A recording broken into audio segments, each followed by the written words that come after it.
Secular ప్రభుత్వం, కాంగ్రెస్ ప్రభుత్వం రేవంత్ రెడ్డి గారి నాయకత్వంలో కులాలు, మతాలు, ప్రాంతాలకు అతీతంగా కావలసిన సదుపాయాలు క్రియేట్ చేయాలనేది ఆలోచన.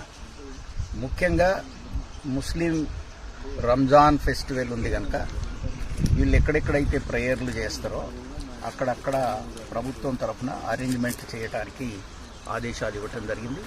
అదేవిధంగా ఈ పహాడీ షరీఫ్లోని ఈ ప్రేయర్ ఏరియాను కూడా లెవెల్ చేయటం, ప్లాట్ఫామ్ చేయటం, ఎంతమంది వచ్చినా వాళ్ళు కూర్చొని ప్రేయర్ చేసుకునే విధంగా అరేంజ్మెంట్ ప్రభుత్వం తరఫున చేస్తామని హామీ ఇవ్వడం జరిగింది.